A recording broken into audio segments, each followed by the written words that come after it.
जय जगन्नाथ जय माँ मंगला आउ एक नुआ मिनी ब्लॉग रे आपण मानकु स्वागत।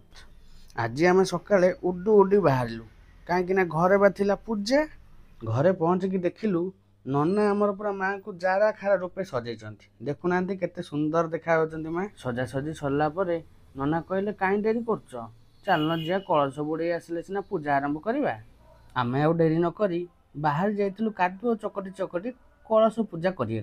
आपण मैंने तो जानते गाँ मानक बिल को जाओ कि बाड़ी की जाओ बाउंस गेट गोटे बंधा हेले एठी हमर गेट आ खोलुनै आ जिबु केमिति जेमिति गेट खोलिची आमे तो रॉकेट वगैरह आगु को माड़ी गलु हे देखुना केते जोर आमे जाउछु। पूजा पर्वाणी जहाँ भी किसी शुभ काम हो टिके नाम संकीर्तन न हेले कोन मजा लागिवो। सेति पय बे कथार अछि हरिनामे किरस अछि पान कला लोक जानि। हरिनाम मते तो बहुत बढ़िया लगे आपण मानु केमिति लगे कमेंट बॉक्स रे जणातु।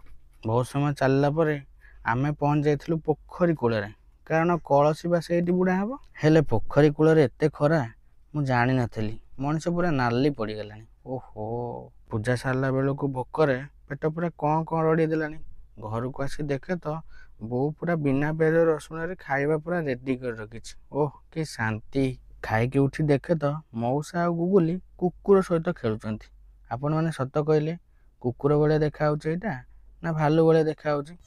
ये हेला आम भाई को झियो इलो बोपा माँ कि डांस आपण मान तो जीवन में देखी नथेबे। नुआ मिनी ब्लॉग टा भल लागिले गोटे छोटिया लाइक तो निहाती करिवे। रहउची जय श्री राम।